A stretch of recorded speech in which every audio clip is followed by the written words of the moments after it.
Big news about the Tour de France 2027 Grand Départ coming to the UK. Visma finally released their details of their 2026 plans. And it's a sad day as Rapha announced closure of a handful of their clubhouses across the world. Hey folks, welcome to the Ride and Thrive podcast with me, your host, Dave Shields. First of all then, exciting news. How about that? We kind of knew the Grand Départ was coming to the UK for the Tour de France 2027, but they have just released the routes, and it is, I am so excited for this, folks. Now, it's also big news that both the men's and the women's Grand Départ will be coming to the UK. It's the first time this has happened, so this is brilliant. Now, I'm really excited because this is where it all started for me, the 2014 Grand Départ, when it came to the UK in Yorkshire, and that was such an immense time. I went over to watch it, and me and my wife, we camped overnight, and then we watched the stage, stood by the side of the road, watched a couple of the stages go by, and it got me hooked on road cycling. So I'm super excited to see this news. So what they've actually done in the last couple of days, they've actually released the routes. So that's what's all that the fanfare is all about.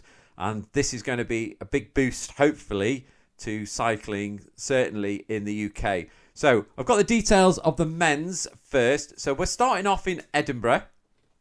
And then we're going to go from Edinburgh down to Carlisle. Now, Carlisle is just the north end of the Lake District, which is in the Cumbria, over the west side of England, for those of you that aren't familiar with the UK.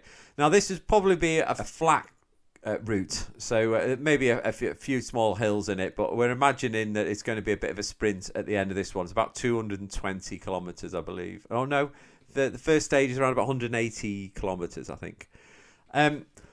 After that, then they a short transition from Carlisle to Keswick. Now, Keswick is the top end of the Lake District, which is the northwestern side. And it's a beautiful little town, Keswick. So I'll probably be going there for that stage for the day 2. And they are riding down through the Lake District, which is going to be very scenic and probably quite hilly. I'm not sure if they've got actual details of the actual routes, but it's going to be pretty hilly the second day. And they're going to end up in Liverpool. So they're going to finish off in Liverpool, which would be great.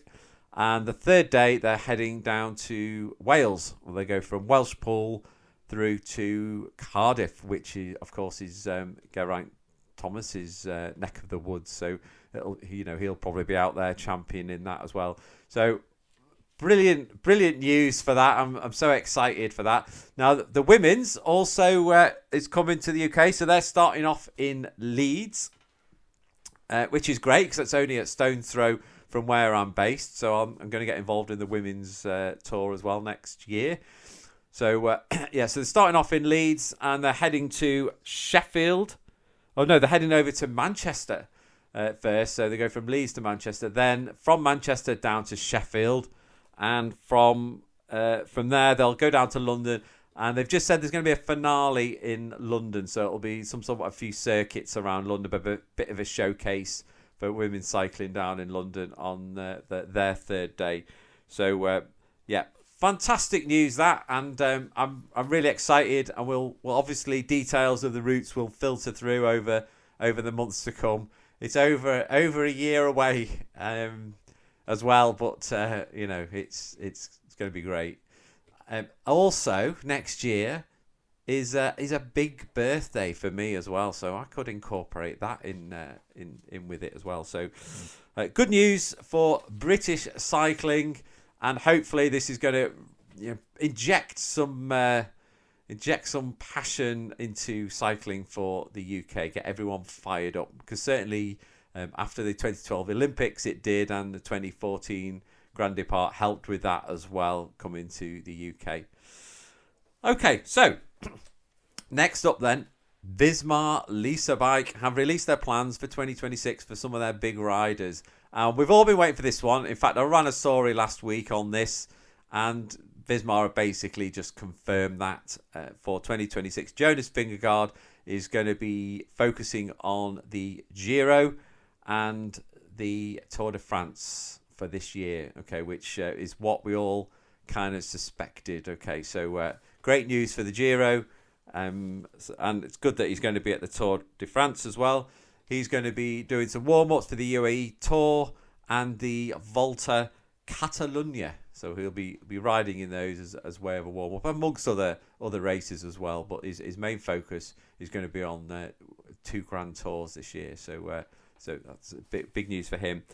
Wout van Aert. Now, he said he wants to be all over the place this year. He wants to be in as many places and be seen everywhere. That's kind of his words on the Visma website. So he's all over the Spring Classics. Bearing in mind, last week I reported on his injury. So we'll keep an eye on that and keep you updated on how he's getting on. But he's looking forward to starting a full calendar of races with the Classics. So his focus will be on the Tour of Flanders, Paris-Roubaix, Paris-Roubaix, and Milan-San Remo. So that's what he's going to be on. He's taken a fancy to the Strade Bianche. He really fancies that as well. So he's going to have a go at that. And also he's going to be omnipresent in the Tour de France, as he always is. Looking for stage wins, I guess, at the Tour de France. And there's some talk of him doing the WorldTour as well, I believe. Or have I just made that up? No, I think there might be talk of him doing the Vuelta a España later on in the year. So good luck to Wout van Aert, and of course hope for his ongoing recovery for his ankle. Also, I've been looking into a young lad, Matthew Brennan. He's 20 years old, rides for Visma Lease a bike. He's a Brit lad, and he had a great year last year, his breakout year, and he won quite a few races. And he's hotly tipped this year to do some good in the team, especially in the light of Simon Yates retiring, news that I mentioned last week. So he might step up. He's getting his Grand Tour debut this year, I believe, in the Vuelta a España as well. He's going to have to wait for the Vuelta, but he's going to be in some big races as well. So they've mentioned, Visma have mentioned Strade Bianche and Milan San Remo, Tour of Flanders, Paris-Roubaix for Matthew Brennan. So we'll see how he gets on. It'll be great to see him do well, and another Brit rider for us to cheer us on. So British cycling's alive and well. We have to say that. Although the next story maybe not so. Final story this week is British company Rapha. Now they have closed 5 of their clubhouses. Now the clubhouse is basically a shop where they sell Rapha gear, and they're all over the world.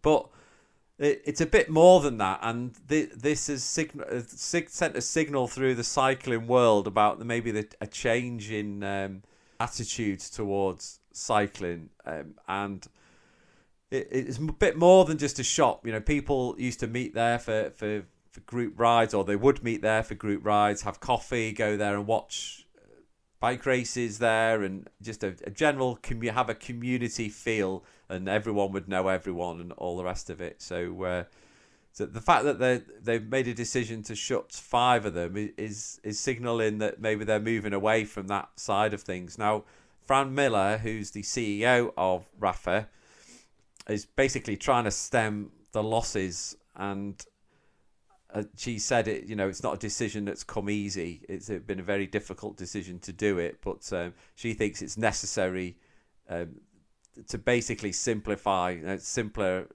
is better, or something. She's got a mantra. So the clubhouses that they've closed are Boulder, Chicago, Miami, Seattle, and Manchester here in the UK as well. So it's a bit sad. Now, the bike sales are down generally, and there seems to be a general downturn. British cycling, particularly membership, is down the 15% from last year. Now, this is interesting because I've actually cancelled my membership of British cycling, and it's not because I don't cycle anymore. It's just because I didn't get anything from British Cycling for being a member. So I've been a member for a number of years. So I'm a registered mountain bike leader, and I just didn't get anything from the organisation. So I'm one of those that has cancelled my membership. So it might be a general trend that people are just falling out of love with cycling in general. But we'll see. Hopefully this the first story that I mentioned about the Grand Départ coming to the UK might inject a bit of passion towards cycling. But the story for Rapha, sadly, is that they're just not making the sales, so they're having to lean down a bit and put their focus elsewhere. Okay, folks, that's it for this week. I shall be back next week with some more news, so keep your eye on that.